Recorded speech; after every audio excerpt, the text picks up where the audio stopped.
Hello, everyone. Welcome to the Progressive Mind Show. My name is Senna, aka Alinko, and we are going to be talking about issues going on in West Africa concerning the coups, and we want to go straight to our guest this evening. We want to apologize for the late start in the show due to technical issues. So we have today on our set our usual guest, who is all the way in the UK, Dr. Israel Davidson NONYEREM.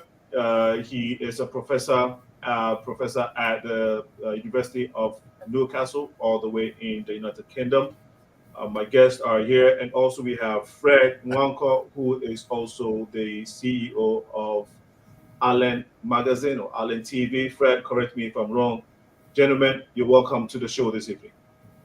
Thank you, Alexio. Thank you for having me. Thank you.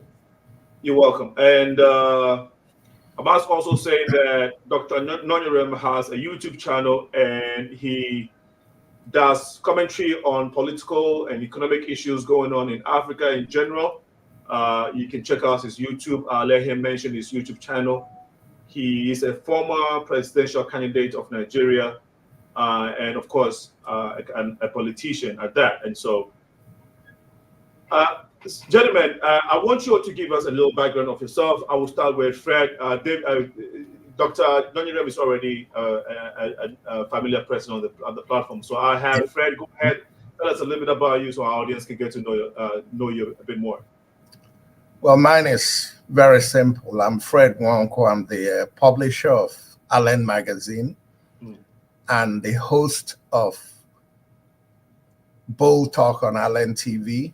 On YouTube, you can find us at African Viewpoints Unleashed. That's the name on YouTube. Ironically, Senna, I didn't realize it, but you were actually featured in the first edition of ALEN magazine. I think my editor-in-chief was the one who did the story with you. I don't know if you recall it. What's her name? Who's your editor-in-chief? Gosh, 60 is happening to me. What? I can't believe this. I'm blank on that. She's African. What was the name of your chief editor?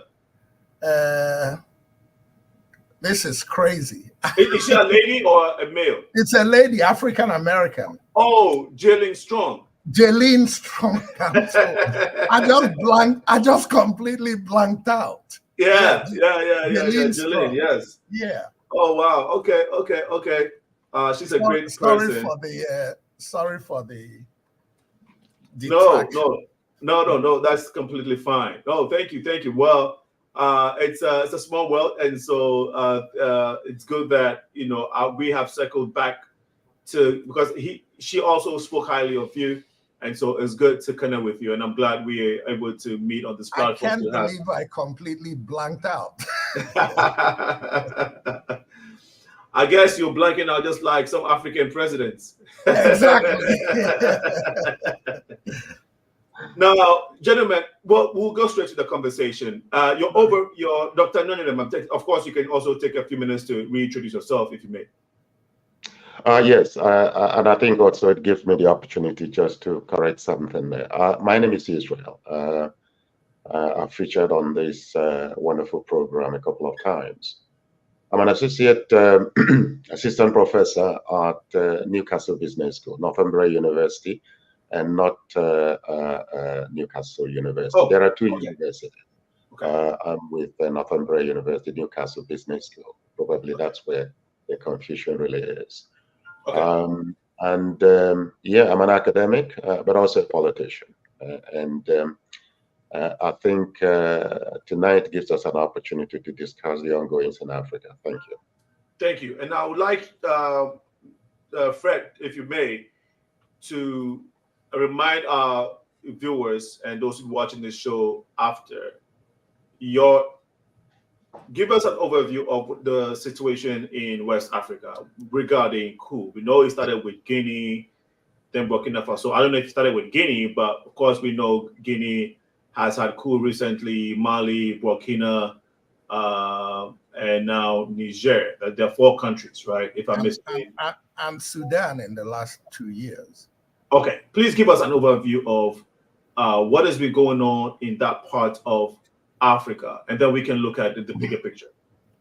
Yeah, thank you very much. Actually, when we look at the situation in West Africa today, a lot of times we look at it in a vacuum. People tend to look at the immediate without looking at the historical perspective of how did we get here. When it's all said and done, it's about the policies of France in the French-controlled African countries over the last 50 plus years. So these are not things that happened overnight. Many of us don't recall, for instance, in Burkina Faso in 1987, a president who took over in a military coup was assassinated. That was Sankara. And if you look at these young people in Burkina Faso today who took over power in a military coup, these are the students of history.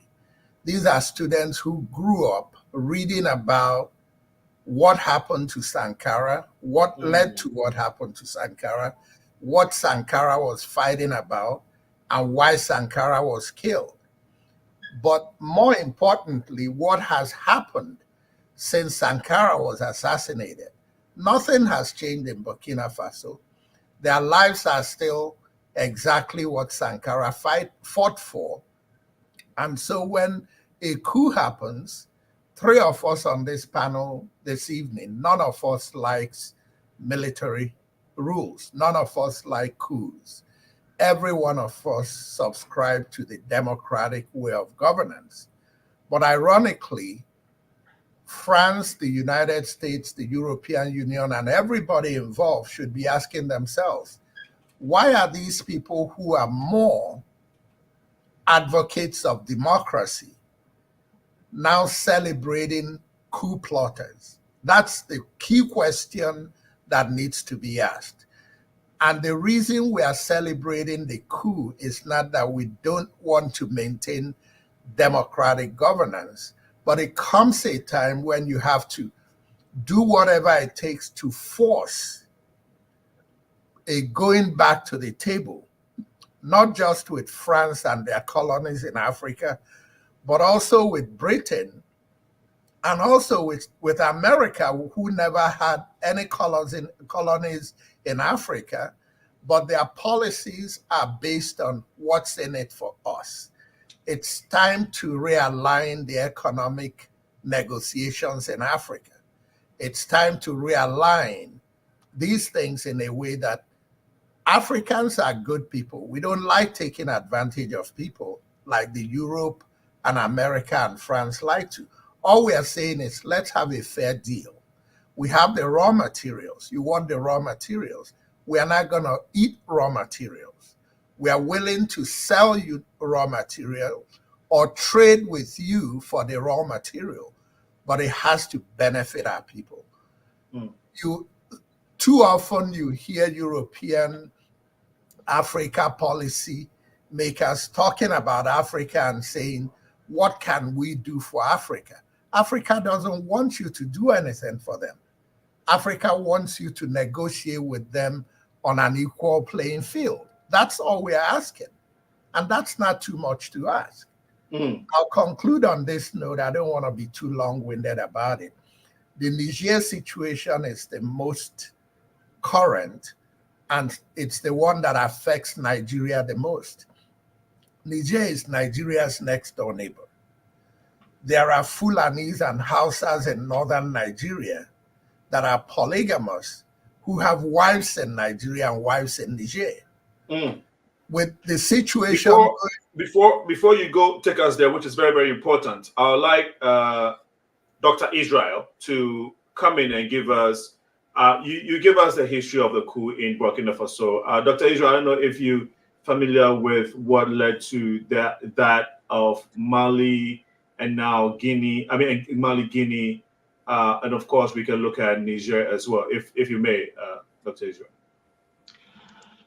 Yeah, thank you very much. I think let me, before I answer that, I think let me just uh, share with you a little bit of research I did on military coups. Okay. Um, Military coup is not confined to West Africa. I think you've experienced it in different parts of the world. Mm. And researchers, analysts, journalists, based on their experience and research, point to mismanagement, incompetence, corruption, economic crisis, state weakness as drivers of military coups. But there was one paper research done by Carlos Garcia Rivero of Political Science Department in Valencia University. And what is unique about that research is that it focuses on sub-Saharan Africa. I think they wanted to find out, realizing the number of coups taking place in that region. The purpose of that study was to find out how people of the sub-Saharan region feel about military coups. Now, they discovered that people welcome military coups, not necessarily because they're interested in the army taking over, but because they are fed up with their governments for many reasons, including security threats, humanitarian disasters, and lack of prospects. But what is also interesting about that study is that they also discovered that people of the region are not also happy with the process of elections as the preferred option for changing governments. And I think it is easy to, agree with them, because the reason they are not, choosing the option of elections as the best way of changing government is that it's so difficult to change civilian administrations, particularly in West Africa, through the ballot box. Because a lot of these individuals, whom we call the political leaders, have found their way of manipulating the ballot box, corrupting the balloting process, and so forth and so on. For example, in Nigeria, since 1999, a lot of the decision as to who governs that country, were taken by the court rather than the ballot box. Apart from that of the previous years led by President Jonathan. And one other thing about this particular research is about the opposition parties. That is, they discovered that also that people in the sub-Saharan Africa do not trust even the opposition.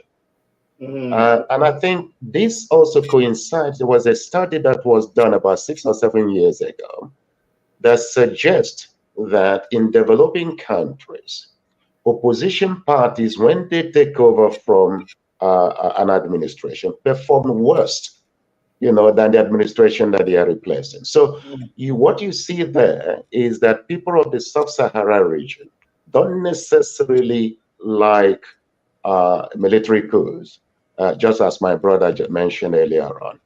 But because of the difficulty of, replacing bad governance through the ballot box, the only option they have, and in which they derive at least short-term satisfaction, is the military coup. And that tells me that if ECOWAS, if their purpose of wanting to intervene in Niger is to discourage military coup, I don't think that is going to be successful. Because the reason behind these military coups have something to do with security, humanitarian, and the administrative incapacity of most of these leaders. So I thought that I chip in that. Now, I think we've already, heard from, my colleague there as to why within the Sahel region, particularly the Francophone countries, why there are a series of coups ranging from Mali, Burkina Faso, and so forth and so on. I think all of them have something to do with France. And the way that France has governed that, those regions are so punitive, so unfair. And so although they have what one might term as a democracy, the reality is that it is not the kind of democracy that one would actually consider a full-fledged democracy. I was listening to Her Excellency Erika NWANKWO a couple of days ago, and she drew a line or a difference between the traditional military coups in the Sahel region, which were masterminded by the colonial masters with the intention of replacing leaders who were loyal, to their nation, with individuals, puppets who will promote their own agenda. And then she separates that. And then this current wave of military transition, I don't want to call it military coups or revolution, led by some of these young Africans in Burkina Faso, Niger, and others. She preferred to label them as an ideological realignment of their economic, political, and social values. And I can understand that. And I think I share that. I think we need to draw that distinction. I'm not like, the earlier introduction here made it plain. We are not supporting military coup. But when you consider the fact that the kind of democracy that France lives with the Francophone countries is very, very unusual. For example, before even the president of Mali, Burkina Faso, or any of those Francophone countries could take over power, even though the election has gone through the normal democratic electoral process, there are no-go areas laid out to that president by the French authority. Now, those no-go areas are areas in which the new president should not make decision or interfere with if that president wishes to complete his or her term in office. Alive, of course. Right. Yes. I would like you to take a pause and then, but great submission. And thank you so much for opening up the conversation in a very interesting way. One would wonder the reason why France has such a strong hold on independent countries on the continent of Africa long after they're gone. How is it that, because we all know how Francophone speaking countries still pay on an annual basis $500 billion to France. If any of these African countries, Francophone countries, like the Togos, the Benins, want to borrow money, they have to go through France, their own money. And so how is it that this is still possible and these countries are not able to break away from France and have control of their own economy and, of course, their resources? Fred, and I'll come to you, Dr. Ethan. Actually, you bring up a very good point. And to answer that question, again, I like history. We need to look at the historical perspective. If you recall, when the French colonies in Africa started gaining their independence, one of the first French colonies to ask for independence was Guinea. And it was done by President Sékou Touré. And if you recall, at the meeting that de Gaulle had with the leaders of the French colonies, encouraging them, if they wanted to seek independence, and that France was not going to challenge it, there was a caveat to it. And the colonies, being scared of their colonial masters, most of them were willing to toe the line, just happy to have independence, and not understanding that with independence should come all the things that go with being independent: independent military, independent currency, independent, all that. France wasn't willing to give up all that.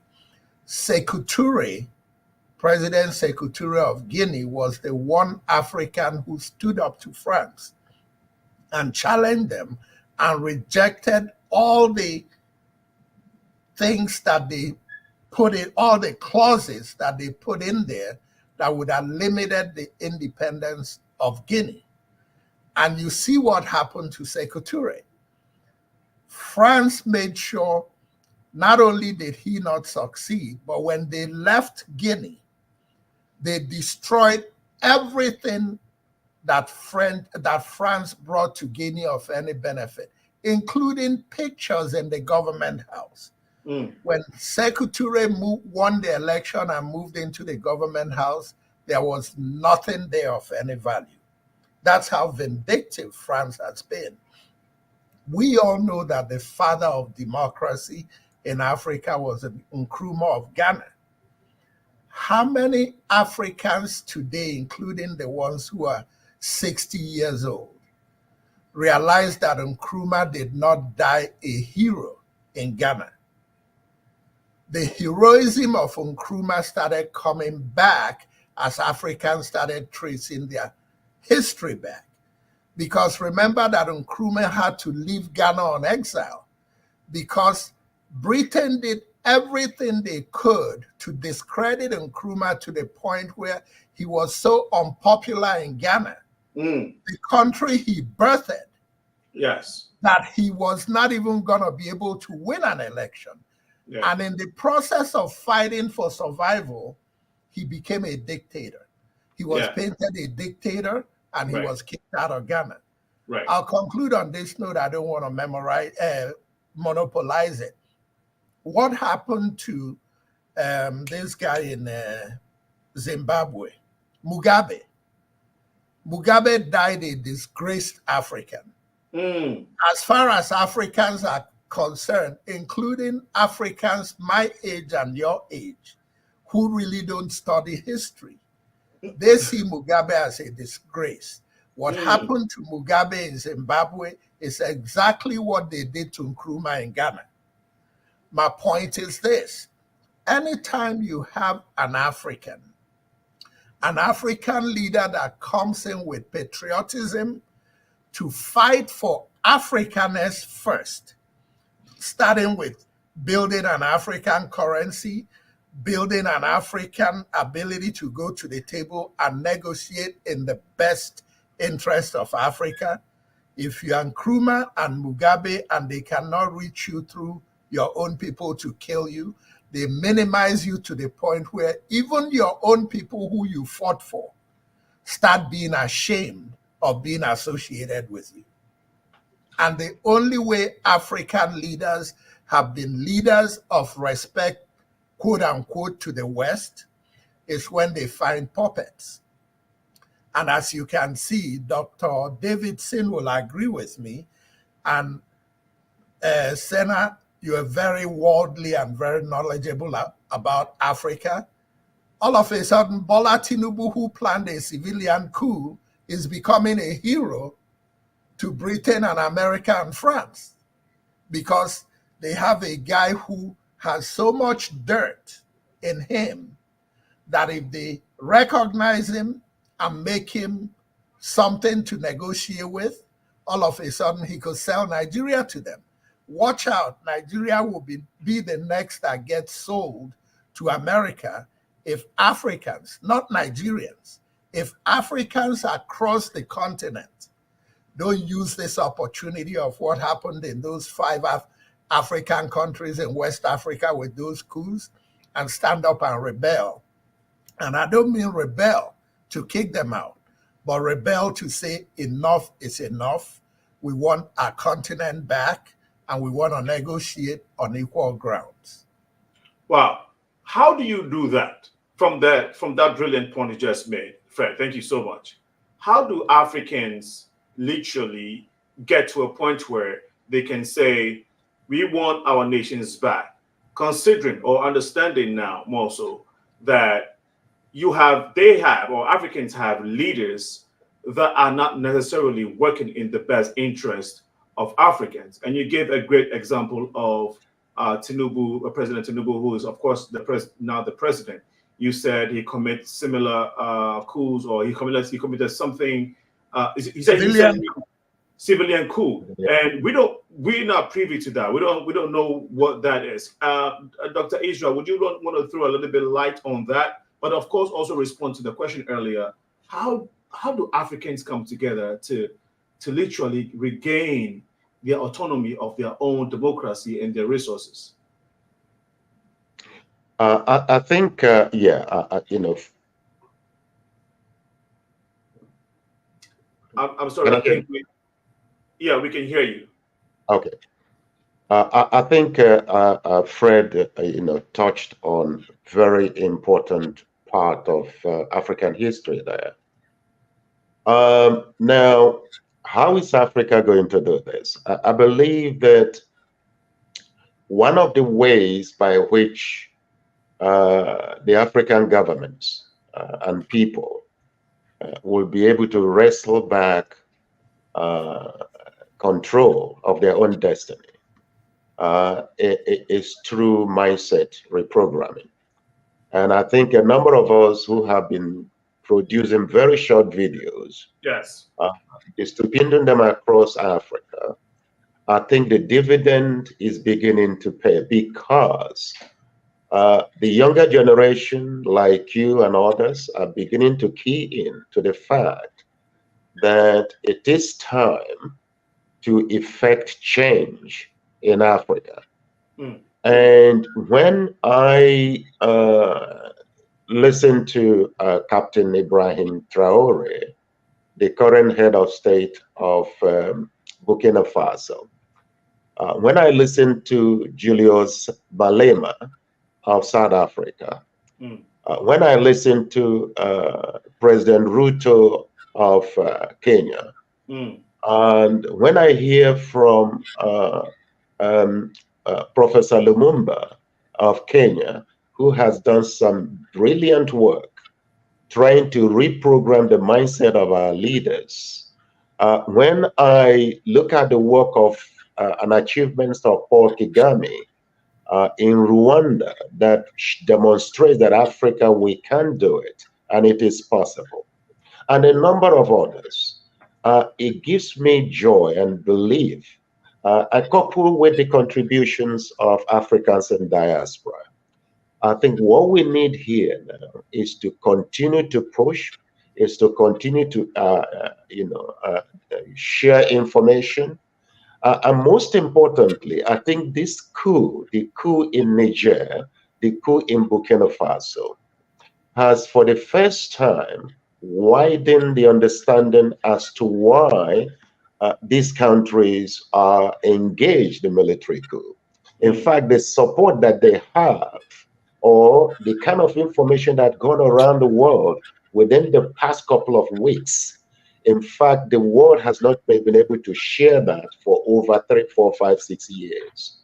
So as events continue to take place, I'm not supporting military coup, but some of these military transitions, which I know there are some of them, more of them are likely to occur, as the history of those coups are told, as programs like yours, which Fred and we are discussing right now, as people get more information and begin to understand that there is nothing actually wrong with Africa, but rather the leadership. I think gradually, like what is going on in Nigeria at the moment, I think this continent is going to continue to produce a new generation of well-informed, voters. And from there, I believe, not quite long, we're going to get the right kind of leaders that we can rely on to continue to do the right thing for us. Thank you so much for sharing. So basically, you were saying that most Africans on the continent are not privy to the reasons, the real reasons for their plight, their poverty, and so they blindly support certain leaders, or push certain leaders, or perhaps are not involved actively enough in the democratic process to make sure that we are putting in the right leaders into office to lead Africa, rather following lines of following tribal lines. Basically, is what, and then of course, allowing some politicians to influence them with money, because I'm from Ghana and I understand how politicians influence elections and all of that. You also mentioned something about President Tinubu committing civilian coup. Once you said it, somebody will be like, "Huh, what's that?" Can you please touch on that for a second? What do you mean by civilian coup, and how did this happen? If you may, Fred. Well, Africans in general saw a phenomenon in Nigeria over the last, between July 2022 and March 2023, when the final gubernatorial elections happened. And what happened in Nigeria is something even Nigerians in Nigeria couldn't believe could happen. Where a relatively young candidate, not young like you, Senna, but relatively young compared to what we have in Africa, a 61-year-old dynamic candidate who, yes, no question about it, was part of the corrupt past, not personally corrupt, but part of the corrupt political parties, decided to leave the major opposition party and join an inconsequential party called Labour Party, where people laughed at him, including me in my YouTube show, soon after he left the opposition party, said to my audience that was political suicide, that he should have stayed in the opposition party and tried to change it from within. But in my next show, I came back and said what he did was genius, because what he just did was going to change the political landscape of Nigeria, and it did. In many shows until the election, I continued to say that what he would do in that election would be like what Ronald Reagan did to Jimmy Carter in 1980 in America. Because on election night, we were looking at the screen and everything was red, except one state was blue. Reagan won in a landslide. Senna, in that Nigerian election in February, even though the records don't show it, this young 61-year-old candidate destroyed the two major political parties across the country. In a country where you said he's an Igbo man, in a country where you said Fulanis and Hausas would never support an Igbo candidate because of Biafra and because of IPOB. This young man got his share of 25% required in a majority of the states, including the northern Fulani and Hausa states, and then destroyed the field in the south, including in western Nigeria, where Bola Tinubu was from. If they had released the real results in the west, you would have found out that he got over 40% in some, and his fair share of 25%. Senna, in Lagos State, where Tinubu is from, he beat Tinubu, depending on which results you're looking at, by anything from 300,000 votes to 900,000. In their rigging of the election, they declared him winner in Lagos by 10,000 votes. And I think I think that is the first time that has ever happened in a long time. Is that correct? Because even I'm not too knowledgeable about Nigerian politics, but it was all over social media. Is that correct? That In is terms of so. That is a non and in terms of an outsider winning Lagos State. by that margin. But Okay. I'm glad you brought that up, because the beauty of what Peter Obi did in Nigeria was the effect I saw of what was going on in Nigeria, the effect I saw of it in Ghana, in Cameroon, in Gabon, in Kenya, in all across Africa, young people celebrating what Peter Obi was doing in Nigeria and praying for their own election to come so they could duplicate the same thing. So the point I'm trying to make is, I'm an Igbo person. I grew up in Lagos, and I always tell people I'm as Yoruba as you can find a non-Yoruba person. And what has hurt Nigeria and the African continent is tribalism. There you go. And what I found with the candidacy of Peter Obi is that Africans can actually live as fellow countrymen and women. Because this new generation of youth, in my show, I refer to it as, say, this is not your grandpa's generation of youth. This is a new generation of youth. The new generation of youth across Africa is going to revolutionize what's been going on in Africa. And this new generation of youth, if they can just take one more bold step, and I hate to say it because I live in America, and when I say it, it's easy to say, oh, you're in America, you want us to die. But I'm saying that if it takes dying, it's time for a revolution across Africa. It's time for the youth across Africa to say, enough is enough. And Africans respect elders too much. It's time for our youth to stop disrespecting elders that don't deserve respect. Okay. Because the reason you have all this corruption is because the youth are scared to tell their dad and their mom and their uncles that you are thieves. Look them in the face and call them thieves. Okay. So one way these attributes, these values that Africans have, which is honor, respect for our elderly, has always been cherished by us and has been admired by some from the West, but it also is our problem, especially in this dispensation. And so that boldness, and of course, we can take a cue from the African American struggle for their own civil rights movement. People were on the streets.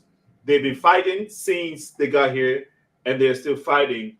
And as a matter of fact, for the brevity of African Americans and for the people who laid their lives, their leaders who laid their lives, is the reason why some of us can come to this country and freely have these type of platforms, speak on issues and whatnot. And so you're right. I believe that it's high time that the youth in Africa, or African youth, develop this attitude of saving the continent from some of these corrupt leaders. And I really thank you all so much for breaking it down. If you're watching us, this is the Progressive Mind Show. We're here every Tuesday from 6 to 8 p.m. and on Sundays from 4 to 6 p.m. If you experience challenges in our production, it's because there are a few technical issues that we've been dealing with for some time now. So we encourage that you come to our aid in terms of donation and support. If you send us, you can send us an email to info.progressiveminds@gmail.com. However way you can support this program to keep running weekly, so we can have these important conversations. We would gladly welcome it and we encourage it. The email address is info.progressiveminds@gmail.com. We are also available on all social media platforms: Instagram, YouTube, Facebook, and then of course Twitter. If you type The Progressive Minds with plural show, The Progressive Minds Show, you should be able to get us, send us a message on our social media platforms, and we'll be more than happy to receive any assistance that you can give us to keep running the show. We are talking about the coup d'etats have been going on in Africa, especially West Africa. What does it mean? What will be the consequences if ECOWAS actually attacks Niger, which is the conversation now. So we want to swing into that, the meat of the consequences. First of all, let's look at the military force of Niger and these other African countries who have pledged to support Niger. Are they capable? Will they be capable? Now, does ECOWAS have the capacity, the military might, to even undertake that war if it happens and be successful? Who are behind this war? Are there economic reasons, after all, behind this war? So we will go back to our guest, Dr. Israel Davidson, NONYEREM, all the way in the UK. We really want to appreciate him because it's about midnight, if not 1 a.m., and he's up for the good of Africa. He is up, and he has to be up. He has to be up early Wednesday morning to go to work, but he's staying up late to help the conversation. So we really appreciate him.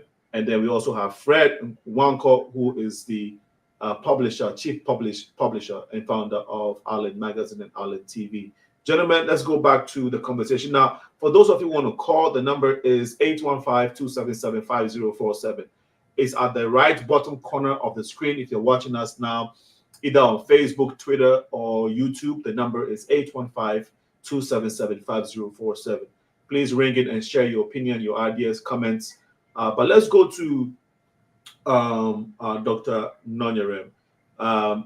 Sorry, Dr. Israel. I know he prefers to go. But anyway, is ECOWAS going to attack Niger? Is that going to happen, Dr. Israel? I think before I answer that, if you don't mind, there was a very important question, something you wanted Fred to clarify on. But I think the point he made about B2B, I think was worth it. But you wanted us to explain what we mean by civilian coup. Yes, yes. Now, what we mean by that, that referring to Tinubu himself, is that there are laws governing the conduct of election in Nigeria. There are laws governing, how candidates are screened and the necessary qualifications that, candidates will have to satisfy before they are actually admitted to contest. Now, Tinubu was able to maneuver his way through a number of those checkpoints. Now, for example, forgery is a major crime in which any candidate that there is any element of forgery, either in birth certificate, in school certificate, in identity or name, should be disqualified.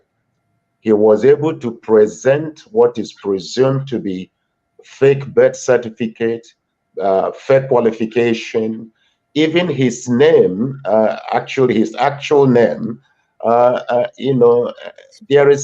There are some controversies there, and he was able to maneuver himself through all those legal hurdles and still emerge the presidential candidate, defies all logic.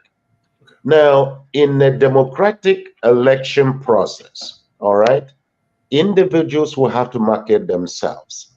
This guy, in his character, was able to pay people even to impersonate as bishops and pastors to endorse him. Now, the Nigerian population discovered that those things were actually lies, and yet nobody disqualified him. there was a drug case he was involved in the United States that resulted in cash forfeiture. Now, again, he was able to maneuver his way through that and still remain a candidate. He imposed Muslim ticket on the nation, though Nigeria is a secular state, yet nobody disqualified him. He refused to attend any presidential debates because actually he was certain that he was going to win, and yet nobody challenged him. Dr. Israel, do you have other documents where people can reference some of these yes, things? oh yes. I mean, it's in the. I mean, if you Google all this, you'll be able to get it. And also, it is part of the evidence presented at the current ongoing tribunal, electoral tribunal. Finally, before you continue, you said there are evidences of these allegations you're making, because we haven't seen it. I haven't seen it.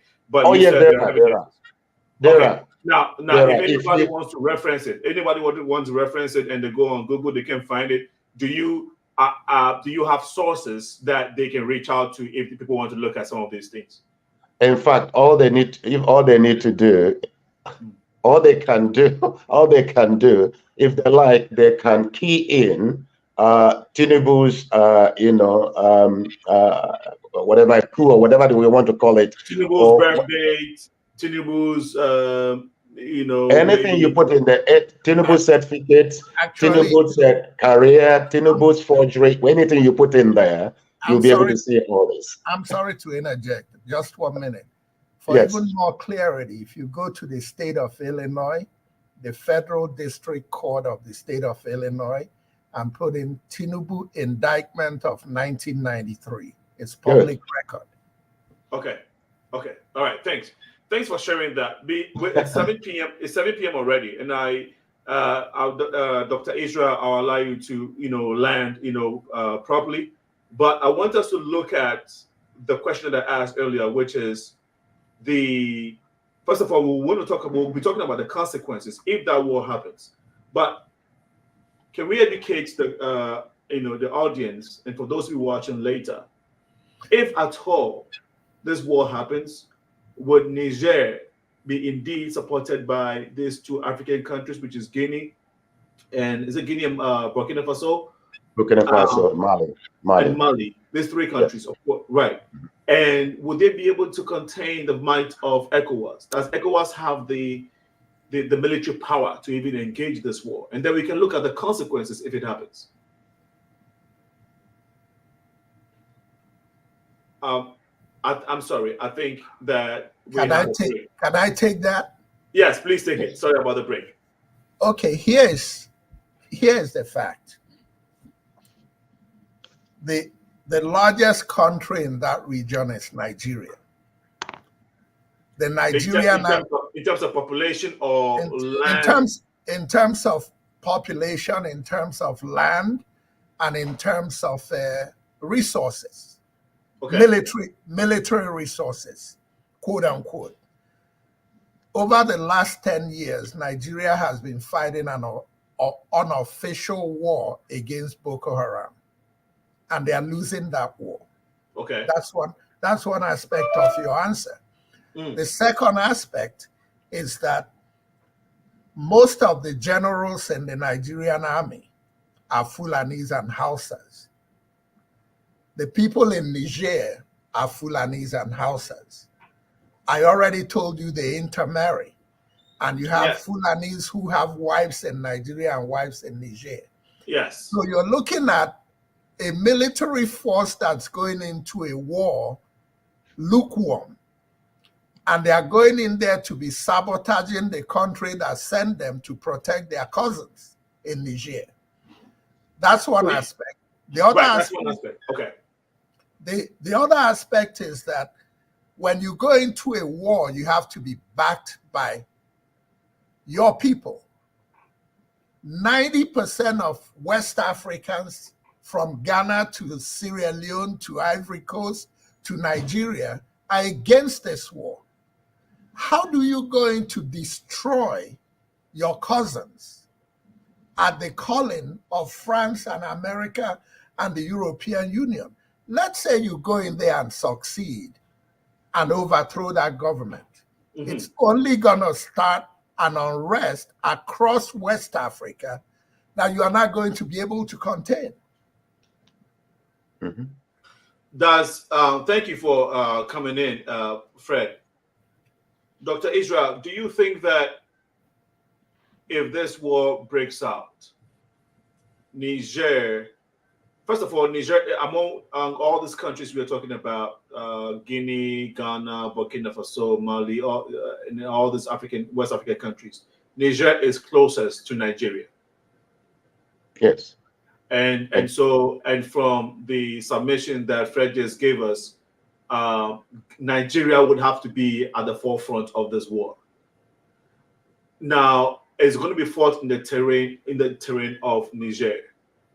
Do you think that as a country, as a country, Niger as a country, with the support of these other three nations, again, do you think the military might is there to contain ECOWAS? Well, as Fred said, listen, judging by previous military interventions, whether it's in Liberia or other places, Nigeria provided the logistics, Nigeria provided more of the troops. So in other words, Africa relies heavily on Nigeria, to provide both the financial and military support for such operations.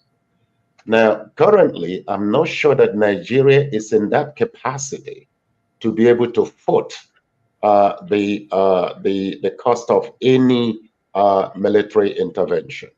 That is one point. Now, if you look at the economy of all the 14 states or so that make up ECOWAS, all of them are in trouble. Many of them have issues meeting their day-to-day and monthly financial obligations, even paying the armed forces. So it is going to be difficult for such a military operation to be executed successfully. So that's why I do not believe that there's going to be military intervention. Now, however, because President Tinubu is so forceful about going into, attack or whatever, restore democracy in that region, we can only guess that perhaps there is an assurance to him that the cost will be footed by, will be taken up by the advanced countries of Europe and America. Now, if that happens, then what you're going to see here is that Russia and a number of other interested parties are likely to come in. In other words, what you're looking is a scenario where the current Ukraine war is being replicated in West Africa. Right. And I'm not sure that West African leaders are going to be that stupid to import such calamity in the region. So to answer your question, if it is a matter of other African states, including Nigeria at this point in time, coming to make their way into Mali, it's going to be very, very difficult because, into Niger, because Niger has got that assurance from Mali and others. And these countries have already stored enough weapons because they have been fighting insurgency for such a long time. Secondly, Nigerian troops are already battling Boko Haram insurgency in our own country, and they are occupying so many places, about 32 states in the country. It is going to be very, very difficult for Nigeria to move or even find sufficient troops to be able to go into Niger. So by intervention supported by the Western power in America, it is going to be very, very difficult for ECOWAS to undertake such a task. Thank you again for a brilliant submission, gentlemen. It is 8 minutes past 7 p.m. Central.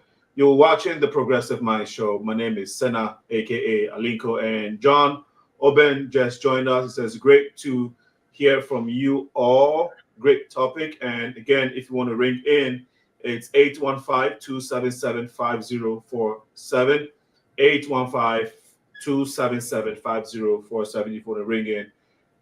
If it only makes sense that Africans will protect themselves, and so if Guinea, Burkina, and Nigeria wants to go to the defense of Niger, that of course makes sense. Others are also saying this war is being pushed by France because not just because of the coup d'etats and this military personnel overtaking democratically elected leaders, but the underlying factor for this war has to do with economic reasons, being that we know Niger supplies. I think that if you're calling, the number to dial is 815-277. I think maybe there might be a click here. So it's not my personal number. You might want to call. If you tried and it's not working, please try again. The number on the screen is 815-277-5047. And I understand that that you want to ring in, but please call the number on the screen. So, Dr. NONYEREM, is it more of economic reasons why this war is going to take place, or otherwise? Because I think they're making it look like, oh, the coup's happening, ECOWAS needs to stop. I heard the president of Ghana the other day talking about how they need to intervene and stop these coups happening, because it's going to encourage others to go ahead and just overthrow democratic leaders. But there are also conversations and rumors that it is more than just military personnel wanting to overtake democratic elected, wanted to overtake or wanted to overthrow democratic elected leaders. Fred. I think, yes, the ECOWAS, if I understood your question correctly, ECOWAS is threatening to intervene for economic reasons in the interest of the West, and for protecting and for protecting corruption among West African leaders in the interest of West Africa. None of them is going in. I'm sorry. So this war is being pushed, or is being encouraged by ECOWAS leaders, so that they can protect for the fear. They can protect themselves. Yeah. Okay. They can protect themselves from coups in their own countries. Okay. Because they too are very corrupt, and many of them came into power illegally. Okay. Doctor, which goes to the point Dr. Israel shared earlier, that you mentioned something, and correct me if I'm wrong. You said something about the potential of this coup continuing in some African countries, and perhaps even in Nigeria. I don't know. Please correct me if I'm wrong. You mean, Doctor? Yeah, Israel. Yes. To myself. Yeah. Do you think you said something about how these coups has potential to trickle into other African countries? From the look of things, why did you say that? Why did you feel like there was a potential of this happening, in other countries? Yes, in other West African countries. Sorry. Absolutely. Look, ECOWAS leaders. Now, listen, ECOWAS leaders, including the current president of Nigeria, are part of the corrupt cabals directly linked to the Western imperial powers to keep Africans poor. So vast majority of African political regimes are totally committed to the inequality of their own people, where a tiny layer of individuals are getting filthy rich, whilst the Western powers are siphoning the resources of our country. Okay. So they are more concerned about the domino effect of the coups in the Sahel region. That's the point that Fred is actually also making.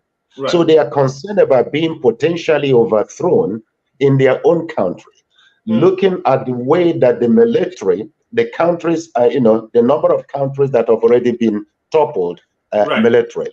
Right. That's particularly now. The point I'm also making there now is that you can see that there are so many talk shows, a lot of publications and discussions on the current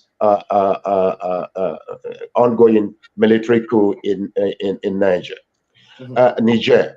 And what it has happened now is that as the discussion broadens almost across the whole world, both military officers, the junior and senior ones, who perhaps weren't fully aware of the role of France and the way that Africa generally is being, cheated by these, hungry and very wicked, multinational companies and their parent countries, are gradually becoming aware of the reasons behind these coups. I think they're also beginning to get more information about their leaders. And as a result of that, there is the potential that younger military officers, who may not want to go actually to Niger to die for, in protection of the interest of the West, might begin to cook something and say, no, the time has come for Africa to be liberated. And there is a high chance, the potential of new coups taking place is there. We have a caller on the line, and I'd like to follow. I have a follow-up question for you, which is so from what you were saying, is this more of is this potential war against Niger from ECOWAS more of what you just said, the fear of some of these corrupt leaders being overtaken by the uprising youth in the military, or it is France who is behind all of this to protect its sovereignty or its stronghold on some of these African countries, especially Niger, where it gets most of its uranium from to power its nation. And I'd like you all to touch on that. How true is France dependent on Niger's natural resources? Caller, can you hear us? And if you can you go? Yes, can you go ahead and ask? Tell us your name and why you're calling. Yes, my name is Kasabes Makuma, and I'm calling in. I'm living actually in Burkina right now with my family. Currently on a visit back to the U.S., but normally I live in Burkina. And I just wanted to comment on the situation, first of all, that in Burkina Faso, it might be considered or it may be framed as a military coup that happened, and actually there were two of them that happened in the past year or so. However, it's really a popular movement. It's really a popular thing that happened, because if you look in Burkina Faso and you look in the news right now in Niger, there's nobody in those countries that you'll hear on the news, or and you know how the news will always find somebody to support what they want to support, but you won't find people who saying, "Hey, bring our president back." You won't find people who saying that they want to fight for this president who just got kicked out. Nobody's saying that. So it's something that the people in these areas are behind, and life after those coups happen has continued as normal in these countries. For sure, in Burkina Faso, I can say that's been the case. I haven't been there, and it sounds like much the same in Niger as well. So I just wanted to comment on that and just mention the hypocrisy of saying that we need to restore democracy when democracy is supposed to be about maintaining the will of the people. If the will of the people is clear in these countries, then there shouldn't be any argument coming from outside these countries about restoring something that they don't even want to do. And when it comes to even the democratic governments themselves, the democratic governmental system is something that's been in.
identity that they historically have maintained, and you try to fit them into one larger area.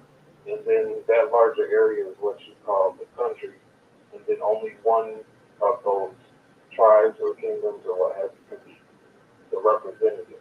And so that's when tribalism becomes a problem, because if the tribes are just the tribes, and before these governments existed, or these country borders and so on existed, I'm sure there were tribal disputes, of course, but the same issue that we're talking about with tribalism now is it wasn't a problem in the same way. So I think that's something that we don't hear talked about that much, is that what people are really talking about by saying tribalism is a problem. It's almost like saying you want to replace your ancestral tribal identity with the identity of what national identity that was imposed on you by the Berlin Conference.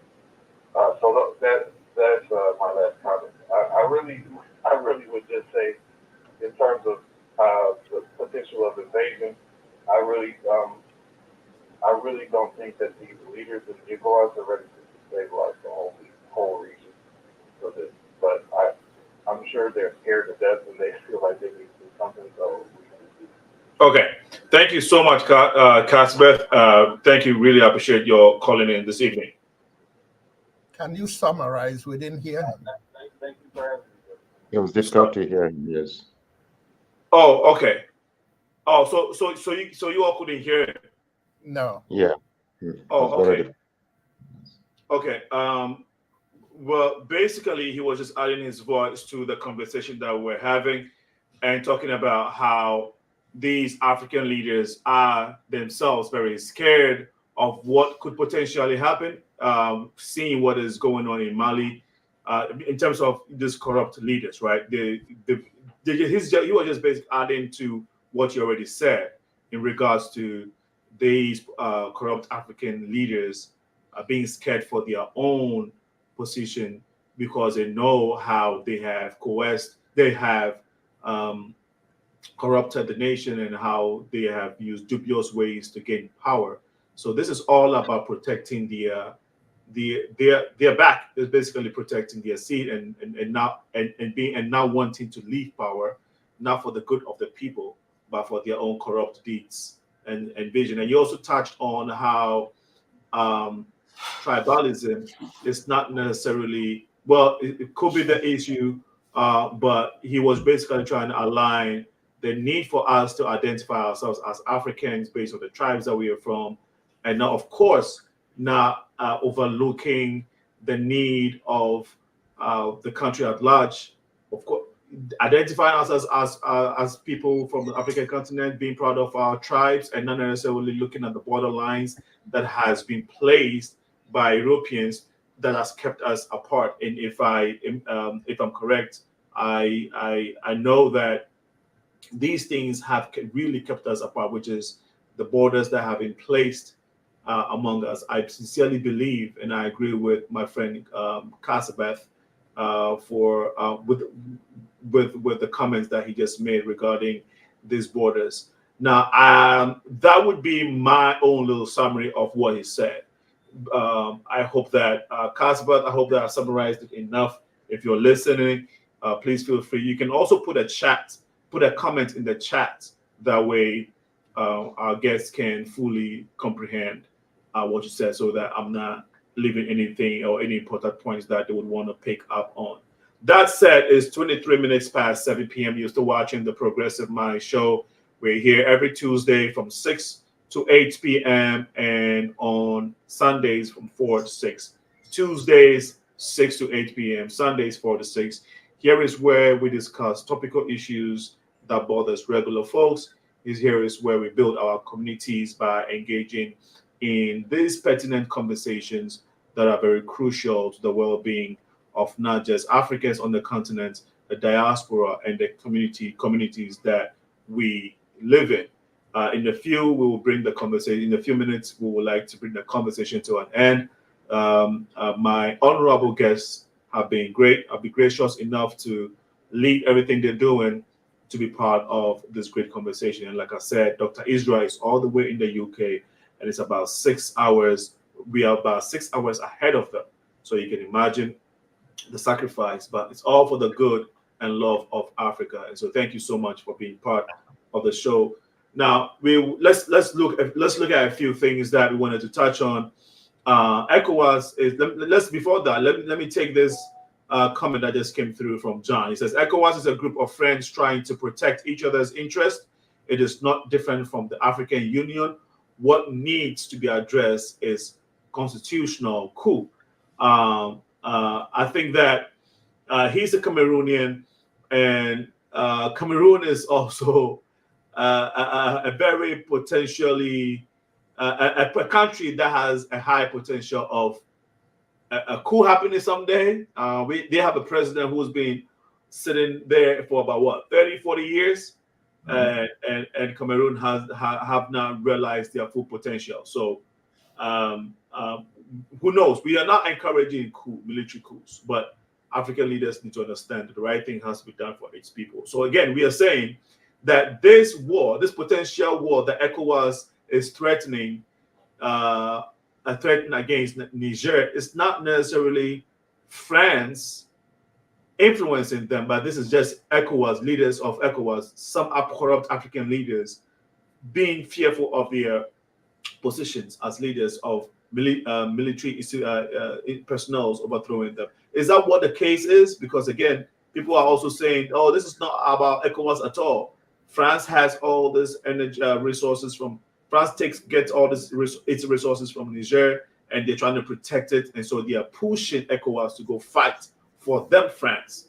Which really is the situation, or is it both, Fred? It is both, and I already hinted at it previously. But okay. So you talked about the fear. We've talked a lot about. I'm sorry to interrupt. We talked a lot about the fear of African president, which is why the ECOWAS wants to go in. Some African presidents, right? Let's talk about the France factor and its heavily reliance on resources from Niger. Let's talk about that for a minute. Yeah, the France factor is a big part of it. There's no question about it. And nobody should be surprised about it, because if you look at the history of France and West Africa, everything they've done is in the interest of the economics of France. However, in this particular case, the West African ECOWAS forces planning to go into Niger can make excuses that is because France is appealing for it. But the reality is that if you look at the people who are the leaders of those countries that are planning a military intervention in France, you see that it doesn't matter if France advised them to or not. Remember, Senna, soon after at the ECOWAS meeting where Tinubu was appointed or elected, the chairman of ECOWAS, remember that one of the most significant things he said at that meeting was that coups are no longer going to be tolerated in Africa. At that point, France didn't send him to that meeting in, I forgot where it was. France didn't send him to that meeting. He went to that meeting because the quickest way to raise his profile in Nigeria, where he was in a tribunal where his presidency is being challenged, going to ECOWAS and knowing Tinubu, if you know him well, everything he has done in life is either by forging the papers or by bribing his way into it. If we find an investigative journalist to go into that meeting that elected him the chairman of ECOWAS, I guarantee you you're going to find that he bribed leaders of Africa to make him the chairman of ECOWAS to raise his profile and his credibility to be the president in a country where he has no business being president because he did not win the election. So their whole thing is Coups are happening in Mali, Burkina Faso, Niger, and all. Who can it be next? It could be Nigeria next. It could be Ivory Coast next. It could be Ghana next. And I'm a little more lenient to the Ghana president. I see him as a little removed from the Tinubu mold and the Ivory Coast president mold. But still, he's part of ECOWAS. Yes. They are watching their backs, and they are wondering, when is it going to happen in my country? Tinubu appointed a chief of army staff that is from his tribe. And I laughed. The reason I laughed is that God knows that 3/4 of his tribe are not in support of how he became president. So it doesn't matter who you make chief of army staff. Nigerians, including Yoruba people of your tribe, are not happy with what's going on in Nigeria. And I don't care what they are doing today. I wouldn't be surprised if a coup happens in Nigeria. I'm not calling for a coup, but how much can people take? Whether it's in Nigeria or Ghana, or how much can people take? Okay. Before they say enough is enough. It's enough. On that note, somebody's saying, remember the uranium in Niger, in particular. France is basically a welfare state parasiting off of West Africa. This has always been a big conversation. I mean, everybody's saying, yes, France is behind this, France is behind this. Would people say that, listening to you, to great minds like yours, would you say that, well, you are, relinquishing or you are pushing more of the blame towards African leaders? There's some of these corrupt African leaders wanting to go to this war versus France being behind it, because a lot of people in the international community on the continent blame France for Africa's woes. A lot don't really want France doing what they're doing. So would you say that it's fair that people would take what you're saying, which is, this is ECOWAS wanting to do this all this while. This is ECOWAS presidents, some of ECOWAS presidents being scared of coups, than France really behind this. Should we place? Just give me 30 seconds, because I know the doctor needs to speak. No, yes. That's not what I'm saying. But what I'm saying is that you cannot separate the puppet from his master. Okay. These African heads of states are puppets. The only you mean some of them? Well, some of them. I definitely know the one in my country is seeking to be a puppet, because the only way he stays in power is to be protected by the military force of the United States or France or any of those people. So the puppets are willing to do whatever it takes to perpetuate the corruption of France in Africa, leashing on French African countries for the last 60 years. But no, the onus is on France. Okay. France is the main culprit, but yes, they found convenience in the puppets that are in power in Africa. That's okay, what I'm trying to say. All right. Thank you. Dr. Israel, please. No, look, Fred is correct. It's both. But I think we've handled, the aspect of to do with the ECOWAS leaders. Yes. But also France. Now, listen, the war itself, ECOWAS cannot finance it. And so this is where France comes in, and United States. Let me tell you the reason.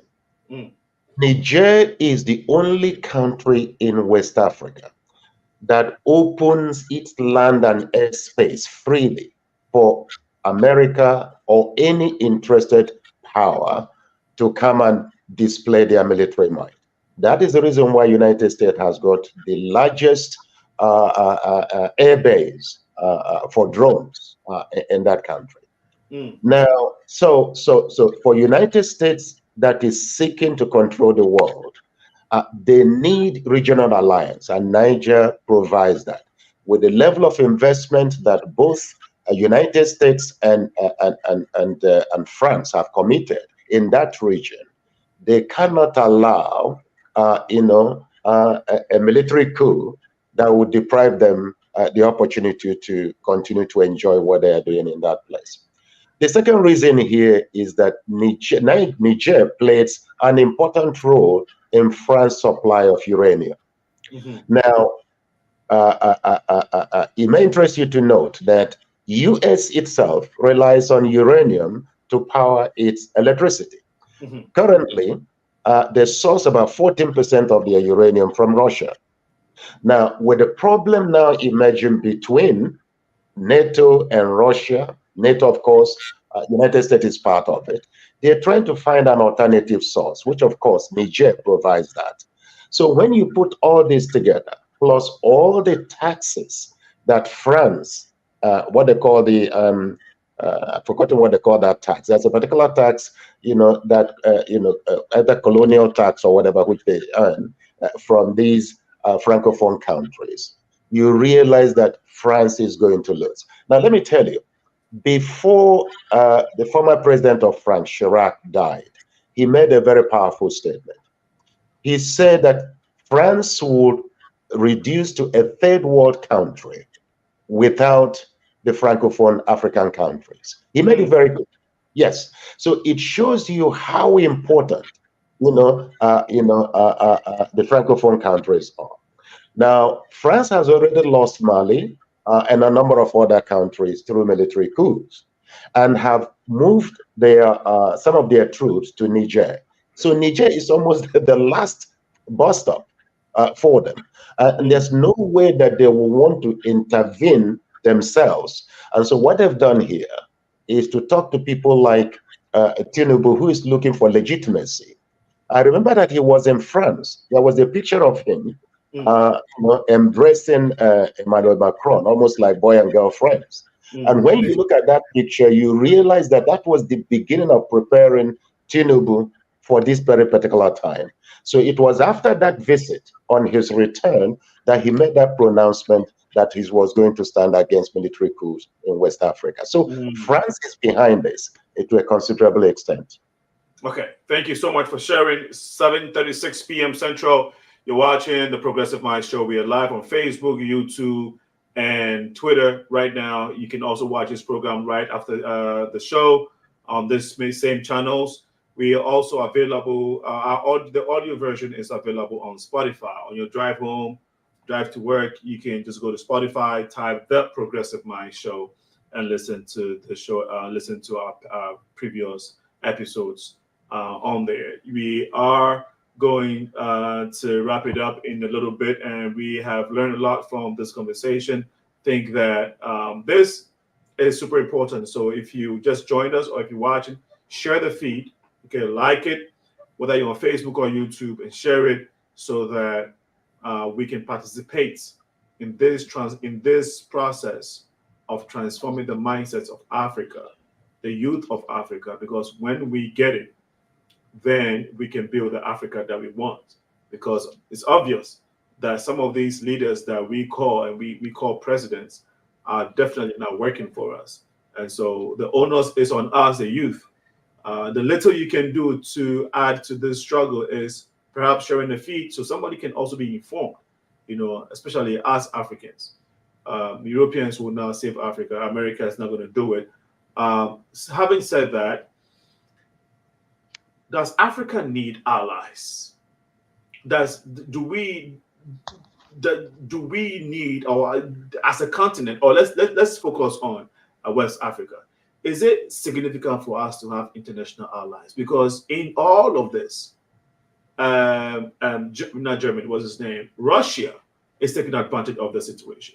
Russia has canceled debts, about 20 billion of its African debts. Russia is promising military support to all African countries or some African countries who would like to defend their sovereignty against attacks from other nations. Is Russia taking undue advantage of this? Is it necessary that African nations have ties with countries like Russia and even China, military-wise? And is that in the long term, how does it look, Fred? I think Russia is taking advantage, but do we expect anything less than that? Should be the question. Right. Africa needs allies, Africa needs military allies from the countries that have built up very major military industrial complexes. Okay. However, in getting those allies, Africa needs alliances with all the 50-something countries in Africa, more importantly than they need these alliances with the West. Why do I say that?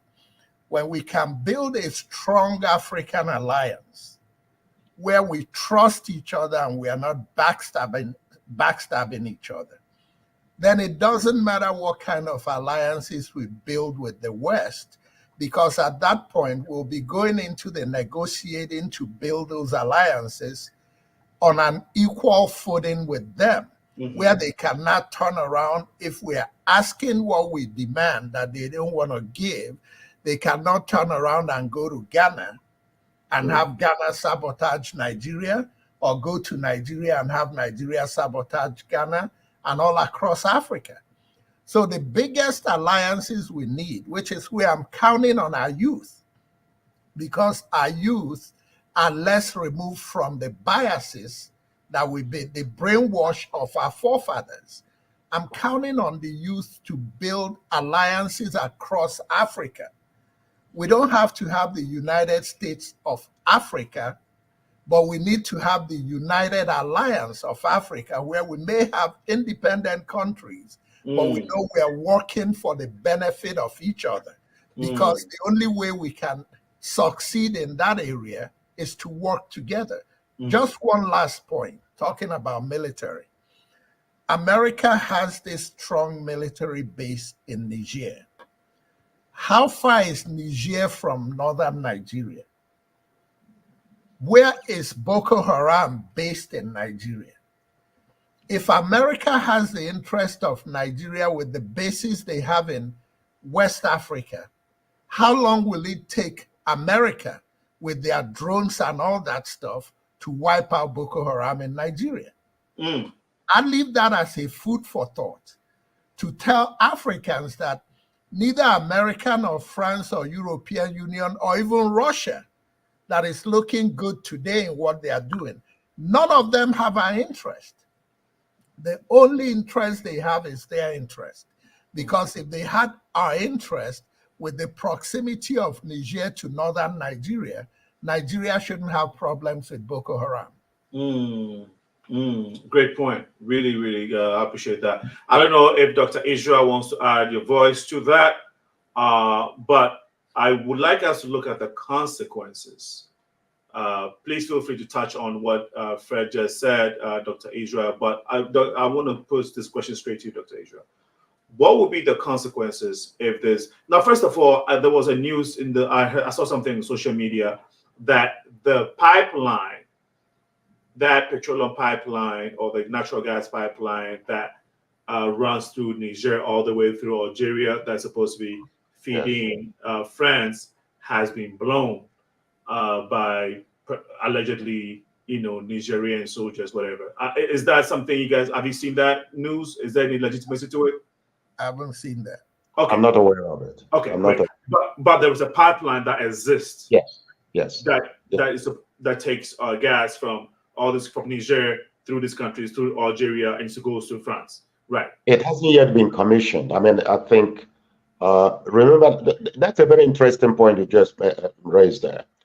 That pipeline was conceived probably around 1970s. And then eventually, during Obasanjo's time in 2006, there was a feasibility study done on that pipeline. And the deal was done. But that project came to an abrupt end because Europe and America would not back it up. Just like Fred is saying here, because at that time they were getting cheap oil from energy from Russia. So as long as it wasn't in their major interest, they frustrated it. Now that they ran into difficulty with Russia, suddenly they remembered that in 2006 there was that project. So they contacted Nigeria and Morocco and other people, and they began to reconstruct this very particular pipeline from Warri in Nigeria to somewhere Morocco or whatever it is up into to Europe. And this is one of the reasons why Niger is strategically important. And also one of the reasons why America is also building, built this drone facility in Niger, because the pipeline passes through Niger. And so any military coup, like you're saying, it is possible they've blown it up, who knows? Now, any military coup has the potential to halt this particular project. And believe you me, if they do, Europe will freeze. And this, of course, because Russia is no longer supplying as much as they did, as a way of also punishing them. So that is a very important project for them there. Now, there was a point that Fred also made, which very, very important one. If the drone base the Americans have constructed is to protect the interest of Africa, they would have helped in curtailing the activities of Boko Haram. And they haven't done so. The reason then is that the drone base is there to protect all those areas where they benefit from Africa. It isn't there for us. As to the consequences of military intervention, like we said earlier on, I do not think there is the likelihood that there be one. But in the event that it happens, what you find here is that the ongoing regional war against terrorism will suffer from the diversion of military resources. So terrorist groups could then take advantage of the situation. You will see increased infiltration by terrorists across the border into Nigeria. Nigeria has such a porous border between Niger and Nigeria itself. There is equally the danger of prolonged intervention, almost the Libya-style consequences. You see, it is easy to start a war. It's normally very difficult to be able to stop it. And the longer it takes place, the more chaotic you're going to find that very bit, that region, plunged into major disaster. There will also be mass influx of refugees into countries bordering Niger, coupled with the fact that, if indeed France is found to have participated in one way or the other in financing ECOWAS, what you're going to see there is that Russia and Wagner Group are also going to come into it. So in other words, you are looking at the almost continuation of the war ongoing in the Eastern Europe at the moment on the doorstep of Africa. I don't think something that we should pray for.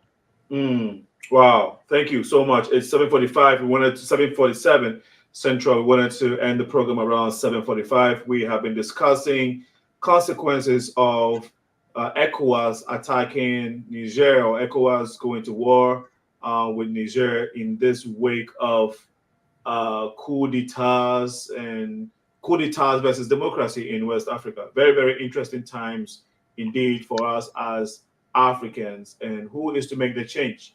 If not for us, who is going to change the narrative for Africans? Because definitely not this current crop of presidents. There are some good ones, like the Kenyan, the Rwandan, that are doing well for their countries, the Uganda, Tanzanian presidents. A few are doing their best, but I think it looks like majority of African presidents, especially sub-Saharan African presidents, there's a history there. We've had issues, or we've had a long history of corruption, and president after president not necessarily working for the people, but for themselves more so. And so we need to engage as young Africans. The most important conversation as young Africans and professionals is to make sure that we are educating the less privileged, those who are not privy to the information that they need to make decisions, especially when they go to the ballot boxes, to not elect or select presidents and leaders who they have any type of tribal connections or whatever reasons that may precede the national interest. That we Africans are well informed, so we are consistently elected We may not get it right, but if we keep rotating leaders based on merit, we'll finally get it, because that's all we need. Good leaders, and Africans, and the continent of Africa will do well for itself and the entire humanity. Like you all said, if that pipeline is blown, nobody wants to see Europe freeze. Nobody wants to see Europe go through excessive energy crisis, because we also have Africans who live in Europe. And so if Africa do well, we all do well. The rest of the world, everybody does well. And so let's pray and keep working for the economic independence and growth of Africa. Gentlemen, I was going to say ladies and gentlemen because I'm used to having mixed guests. But gentlemen, thank you so much. It's been a pleasure having you. I'd like to give you all the closing remarks to wrap this conversation for us. Again, consequences. We mentioned some of the consequences, but please feel free to mention some consequences that we haven't talked about during this conversation in your closing remarks. And I'd like to begin with Fred. Well, first of all, Senna, thank you for the opportunity to be on this panel. All I want to say is that I'm appealing to the youth of Africa. We have a strong opportunity today, by coincidence, of what's going on in Burkina Faso, Mali, Guinea, Niger, and Sudan lately. We have a strong opportunity to open the eyes of our youth. Whatever discussion we're having here is not about us. I'm 65 years old. I'm closer to 6 feet under than I am to 6 feet above. Every fight I'm doing is for the benefit of the youth and our children that are unborn. And today is an opportunity for our youth to start to see themselves as Africans, regardless of the boundaries that separate us. And if our youth can come together as Africans, it's a matter of 5 to 10 years before we can be at the same table with anybody and any power out there and negotiate things that will make a better Africa for them tomorrow than the one we have bequeathed them up till today. Thank you very much. Thank you so much, Fred. Dr. Israel. Right. Now, there was a question you raised earlier on about alliance. Now, we have a choice between Russia, China, and Europe and America. But what you find here, although all of them have their own national interests, I think it is more beneficial for us to look up to the Russians and probably the Chinese themselves as well, because these these regions, these powers, based on the kind of interaction we've had with them over time, they are more upcoming in terms of negotiating without conditions. And also you realize that Russia is prepared to to invest, is prepared to divulge technological secrets, whereas Europe, America are making theirs conditional. Particularly in recent times, I have just learned that one of those instruments they use to curtail the progress in Africa, which is IMF and World Bank, they are now making homosexuality a condition for securing loans. So they are prepared to export habits, culture, and value system that adds no value to us. Whereas China, Russia, they're prepared to do proper business and deals. My view here is that our leaders should be highly selective. Consider what Europe have to offer as opposed to what Russia as well as China are prepared to do for us. Now, that is the way I believe that in addition to what Fred actually, the advice Fred has given to the youth, to galvanize, to work hard, be more patriotic, and I believe it wouldn't take long Africa will get where we expect it to be. Thank you. Thank you, gentlemen. It's been a pleasure having you. I'm looking forward to having this set again. Really been inspired, motivated. Thank you all for sharing. Dr. Israel, I know you have a YouTube channel. You have great pieces of